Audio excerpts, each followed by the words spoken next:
subscribe to my YouTube channel and tick the bell icon for never miss another update. Thank you. Hello আসসালামু আলাইকুম, আশা করি সবাই ভালো আছেন। সো আজকের ভিডিও টিউটোরিয়াল হলো যে আমরা যে HTML এর প্লেলিস্ট তৈরি করছি সেই ভিডিও সিকোয়েন্সের ভিডিও টিউটোরিয়ালের পর্ব 7 আজকে। সো আজকে আমরা শিখব HTML ফরম্যাটিং। HTML ফরম্যাটিং কিভাবে করে না করে সেটার জন্য একটা ছোট্ট পিডিএফ দেওয়া হবে। সো এই পিডিএফটার ডাউনলোড লিঙ্ক আমি ডেসক্রিপশন বক্সে দিয়ে দিব। So check the description box to download this PDF.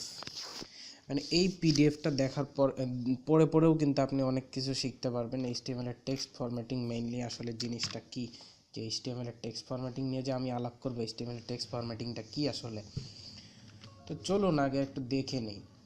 HTML এর টেক্সট ফরম্যাটিং মানে HTML এর যে আমি এলিমেন্টগুলা ফরম্যাট করতে পারবো, অর্থাৎ বিভিন্ন রকম স্টাইলে সাজাইতে পারবো। ঠিক আছে, বিভিন্ন ধরনের এটাকে, যেমন এখানে একটা উদাহরণে দেখতে পারতেছেন, this is subscript, this is superscript. এগুলো হলো এক একটা আমি HTML এর লেখাগুলোকে ফরম্যাটিং করলাম। একটা নিচে দিলাম, ইজের নিচে সাবস্ক্রাইব দিলাম, সাবস্ক্রিপ্ট দিলাম, অ্যান্ড উপরে সুপারস্ক্রিপ্ট দিলাম। সো মেইনলি HTML এর যে ফরম্যাটিংগুলো হয় সেগুলোর ট্যাগগুলো মেইনলি এই কয়টা। প্রথমটা হলো বোল্ড টেক্সট, যেটাকে আমরা বি বা স্ট্রং দুইটাই ইউজ করতে পারি। ঠিক আছে, পরেরটা হলো ইতালিকের জন্য আমরা ই বা আই বা ইএম দুইটাই ইউজ করতে পারি। ঠিক আছে, তারপরে মার্ক করার জন্য, হাইলাইট করার জন্য মার্ক টেক্সট, তারপরে স্মলের জন্য স্মল টেক্সট, ডিলেটের জন্য ডিলেটেড টেক্সট, INS এর জন্য ইনসার্টেড টেক্সট, আর সুপারস্ক্রিপ্ট সাবস্ক্রিপ্ট। সো আমরা এখন এইভাবে কথা না বলে এগুলোর আমরা ডাইরেক্ট লাইভ প্র্যাকটিস দেখলে আপনারা বুঝে যাবেন, এবং সেটার ডাউনলোড লিঙ্কও আমি দিয়ে দিব, যে কোডটা নিয়ে আপনারা পরবর্তীতে আরও প্র্যাকটিস করতে পারবেন। সো এই পিডিএফটা দেখতেছেন 5 পৃষ্ঠার একটা পিডিএফ। এখানে বিস্তারিত আলোচনা করা আছে কোন এলিমেন্টের কাজ কি, লাস্টে ভালো করে একটা টেবিলেও দেওয়া আছে খুব সুন্দর করে। সো আমরা এবার একটু শুরু করি, কাজগুলো দেখি। সো বরাবরের মতো আমি এবারও একটা HTML এর যেটা কাজ করতে হয়, প্রথমে একটা টেক্সট ডকুমেন্টের এক্সটেনশনটাকে কি করতে হয়, আপনার শেষে HTML বা HTM এটা দিয়ে নিতে হয়, নাহলে কিন্তু আপনার HTML ফাইল হয় না। তারপরে এই জিনিসটাকে আমি বরাবরের মতো edit with notepad plus plus দিয়ে এডিট করব। সো আমাদের আজকের টাইটেল বারে যেহেতু আমরা আজকে HTML এর কি করব, এটা HTML এর ফরম্যাটিং। সো আমরা করি HTML ফরম্যাটিং, যেটা আমাদের টাইটেল বারে শো করবে।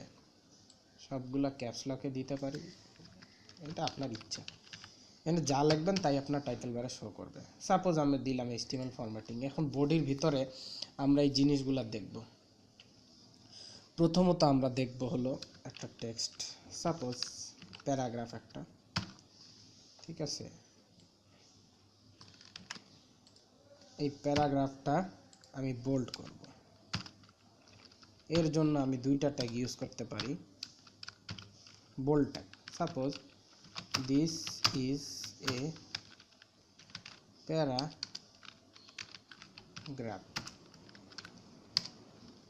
হোয়াট ইজ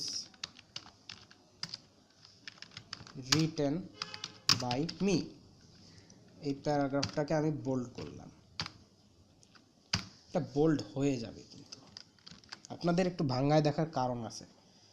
এখন এটা সেভ দিয়ে আমরা দেখব সেভ হয়েছে কিনা। সেভ হয়েছে কিনা দেখার জন্য আপনার কিন্তু বুঝতে হবে, এই যে এই পাশে দেখতে পারতেছেন, এই পাশে নীল নীল যখন দেখাবে তখন হলো সেভ হয়ে গেছে।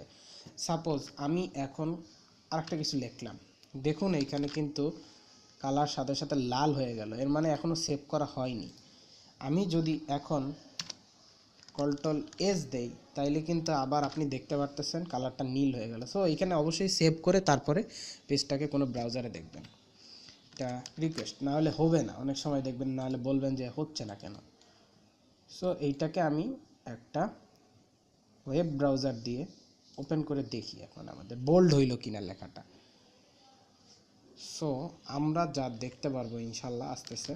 সো আমরা দেখতে পাচ্ছি টাইটেল বারে HTML ফরম্যাটিং, এবং আমরা যে টেক্সটটা লিখেছি সেই টেক্সটটা কি হয়েছে, বোল্ড হয়ে গেছে। কিন্তু আপনাদের একটা কথা বলে রাখি, যে আমি যে বললাম এইখানে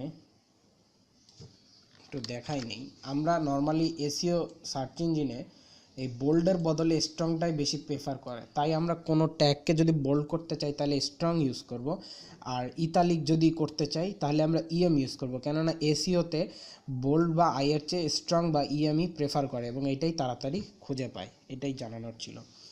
সো আর এবার দেখি বাকিগুলো, কন্ট্রোল দিয়ে দিলাম, কপি হয়ে গেল। বোল্ডের জায়গায় যদি আমরা স্ট্রং করে দেখি আমরা লাইভ দেখব একদম যে হচ্ছে কি হচ্ছে না। এবার কন্ট্রোল এস দিয়ে পেজটাকে সেভ করে আমি যদি রিফ্রেশ দিই, পরের প্যারাগ্রাফ লিখলাম সেটাও কিন্তু বোল্ড হয়ে গেল, যেটা আমরা ব্যবহার করেছি কিন্তু স্ট্রং ট্যাগ। আমরা কি ব্যবহার করেছি? Strong tag. সো আমরা দেখলাম বোল্ড করার জন্য বি ট্যাগ বা স্ট্রং ট্যাগ দুইটাই কাজ করছে। তারপরে আমি সাপোজ জিনিসটাকে আমি ইতালিক করতে চাচ্ছি, লেখাটাকে আই দিলাম, এই জায়গায়ও আই দিলাম, এগুলোই হলো HTML এর ফরম্যাটিং। কন্ট্রোল এস দিলাম।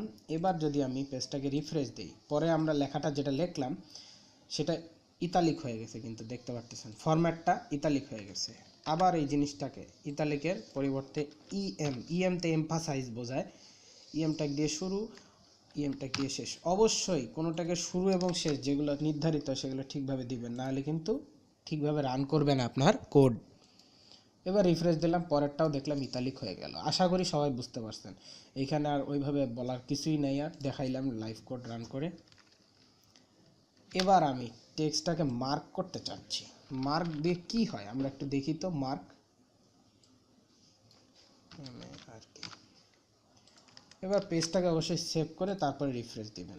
মার্ক দিলে আপনার লেখাটা ওই যে আপনি খাতায় বা বইয়ে ইম্পর্টেন্ট যেই সব জিনিসগুলো আপনি হাইলাইট করেন, এইখানেও মার্কটা হাইলাইটের কাজ করে। অর্থাৎ আপনি যে ওই যে বিভিন্ন মার্কার দিয়ে গুরুত্বপূর্ণ পয়েন্ট আপনি মার্ক করে রাখতেন বইয়ের মধ্যে, এইরকম আপনার ওয়েবসাইটের কোনো গুরুত্বপূর্ণ স্পেসিফিক লেখা যদি মার্ক করতে চান, তাহলে আমরা কি করতে পারি?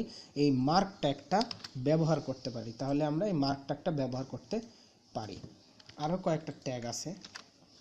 মার্কের পরে আমরা চাচ্ছি ডিলেট ট্যাগটা ইউজ করব। ডিলেট ট্যাগটার কাজ কি আসলে আমরা দেখি। ডিলেট ট্যাগটার কাজ মনে হচ্ছে না ডিলিট করে দিবে, সো আমরা দেখি কাজটা কি। আপনারা দেখেন অনেক, এইটার এক্সাম্পল যদি আমি আরও সহজভাবে দেখাইতে চাই, সাপোজ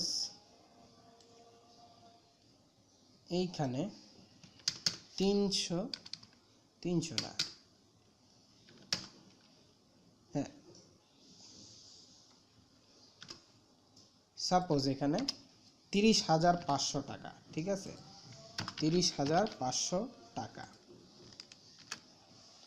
30,500 টাকা আমি সেভ করে দিলাম এবং এটাকে আমি রিফ্রেশ দিলাম পেজটাকে। তো আপনি দেখতেই পারতেছেন যে 30,500 টাকা লেখাটা কেটে গেছে।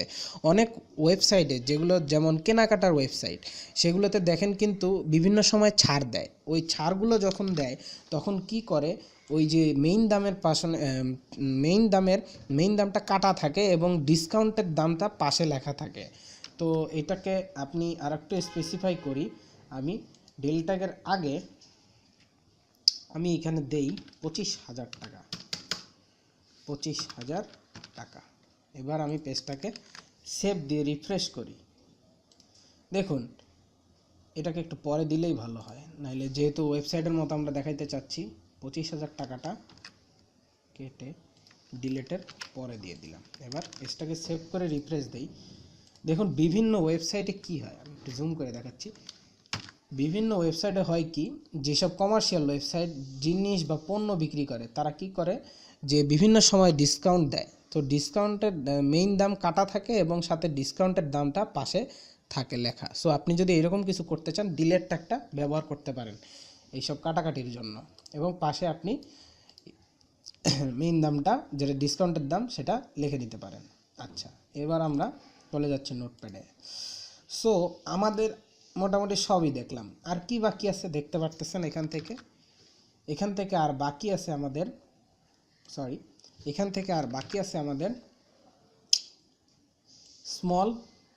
Small text, inserted text, superscript এবং সাবস্ক্রিপ্ট, সবগুলোই দেখি আমরা। তাহলে কি কি হয় কোনটার জন্য। সো এটার নিচে ওইটা থাক, সমস্যা নাই। এখন আমি স্মল দিলে কি হবে দেখেন তো, স্মল ট্যাগটার কাজ কি আসলে। আমি কিন্তু সব একদম স্ট্যান্ডার্ড ভেঙে ভেঙে শেখাচ্ছি, এইভাবে শিখাবে আসলে। স্মল দিলে আমার দেখতে পারতেছেন ভালো করে, যদি আপনি লক্ষ্য করেন দেখেন এই প্রত্যেকটা লেখার সাইজের চেয়ে এই লেখার সাইজ কিন্তু একটু ছোট, এটা তো বুঝতে পারতেছেন, লেখার সাইজটা একটু ছোট হয়ে গেছে। সো স্মল ট্যাগটা কি, ডিফল্ট সাইজের লেখার থেকে লেখার সাইজটা ছোট করার ক্ষেত্রে একটু ব্যবহার হয়। আদারওয়াইজ আপনার লেখা কিন্তু লেখাই আছে, মানে সাইজটা ছোট করার জন্য। আচ্ছা, আর কি ট্যাগ বাকি, স্মলের পরে inserted tag, ins and here we complete with ins। এবার পেজটাকে সেভ দিয়ে রিফ্রেশ করি। ইনসার্টেড ট্যাগটা দেখলাম আমরা কোনো কিছু আন্ডারলাইন করার জন্য ব্যবহার করা হচ্ছে, ঠিক আছে, কোনো কিছু আন্ডারলাইন করার জন্য আমরা ইনসার্টেড ট্যাগ ব্যবহার করি, ঠিক আছে। এবং আপনাদের আরেকটা জিনিস দেখি, আপনি আন্ডারলাইন করলেন, এটাকে কি ওপেন করার জন্য ব্যবহার, দুঃখিত আমাদের একটু প্রবলেম হয়ে গেছিলো। সো যাই হোক, আন্ডারলাইন করার জন্য আমরা আইএনএস ব্যবহার করি, আইএনএস বেশি প্রেফারেবল এসইওর ক্ষেত্রে। সো এটার জন্য আলাদা আরেকটা ট্যাগ ব্যবহার করা যায়, সেটা হলো ইউ, আইএনএস এর বদলে ইউ, তবে আইএনএসই বেশি প্রেফারেবল এসইওর ক্ষেত্রে। আবারও বলে দিচ্ছি বারবার জোর দিয়ে, এসইও হলো সার্চ ইঞ্জিন অপটিমাইজেশন, যেটা বর্তমান নাম অনেকে শুনে থাকে। সো আমি যদি লেখার পরে জিনিসটাকে সেভ করে কোনো ওয়েব ব্রাউজারটাকে যদি আমি রিফ্রেশ দেই, তাহলে আমরা দেখতে পারি যে আমাদের আন্ডারলাইন হয়ে গেছে, সো আমরা এইভাবেও আন্ডারলাইন করতে পারি, কিন্তু এভাবে করব না। সো আমরা জিনিসটাকে কপি করে নিলাম। এখন আমরা দেখব যে ট্যাগের ব্যবহার, সেই ট্যাগটা হলো আমরা দেখতে চাচ্ছি। আচ্ছা, আমাদের কি দেখানো যায়, এখন কি দেখানো বাকি, সুপারস্ক্রিপ্ট এবং সাবস্ক্রিপ্ট। সো আমরা এখন সুপারস্ক্রিপ্ট এবং সাবস্ক্রিপ্টের সর্বশেষ যে ব্যবহার ওগুলো দেখব। সাপোজ আমরা কিসের সংকেত লেখা যায়, পানি, H2O, H লিখলাম, H3PO4, ফসফনিক অ্যাসিড, না ফসফরিক অ্যাসিড। আচ্ছা, আপনাদের সুবিধার জন্য আমি সালফিউরিক অ্যাসিডই লিখি, সবাই জানে যেটা H2SO4। ওকে, সো আমরা H2SO4 নর্মালি যদি লিখে দেই, তাইলে কিন্তু যেভাবে লিখছি ওইভাবে আমাদের শো করবে। যে কি আমরা কোডটাকে এখন লেখার পরে সেভ করে 2 এবং 4 হবে। আচ্ছা, এবার যদি আমরা পেজটাকে রিফ্রেশ দেই, দিলে দেখলাম নর্মালি আছে। সো আমাদের 2 কে কি করতে হবে, এইচ এর পরে নিচে নিতে হবে, এই জন্য সাবস্ক্রিপ্ট ব্যবহার করলাম। আবার 2 এর প্রথমে এবং শেষে সাবস্ক্রিপ্ট নিয়ে নিলাম। আবার কি 4 কে যখন নিচে নিতে চাই, 4 কে নিচে নেওয়ার জন্য আবার 4 এরও দুই পাশে আমার কি করতে হবে, সাবস্ক্রিপ্টের ওপেনিং ট্যাগ এবং শেষ এন্ড ট্যাগ দিয়ে দিতে হবে। আর এখান থেকে আমি আন্ডারলাইন ট্যাগটা কেটে নিচ্ছি, আগেরটাতে ছিল। সো এটাকে আমরা এখন সেভ করব। সেভ করে যদি আমি পেজটাকে রিফ্রেশ দিই, দেখি সুন্দরভাবে আমাদের সালফিউরিক অ্যাসিডের সংকেত লেখা হয়ে গেছে। তো বিভিন্ন রাসায়নিক সংকেত লেখার ক্ষেত্রে সুপারস্ক্রিপ্ট সাবস্ক্রিপ্ট লাগতে পারে।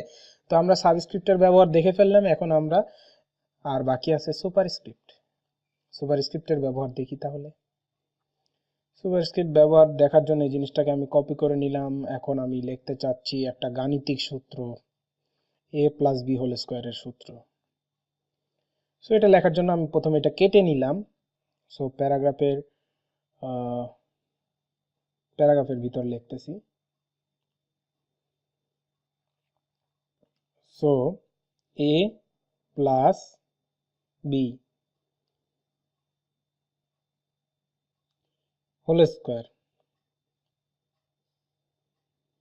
সুপারস্ক্রিপ্ট, যেহেতু 2 আমি উপরে নিব এই জন্য সুপার, উপরে নিতে চাইলে সুপার আর নিচে নিতে চাইলে সাব, এটুকু মনে রাখবেন। a+b² আমি তারপরে দিচ্ছি a² যেটা a, তারপরে সুপার প্লাস,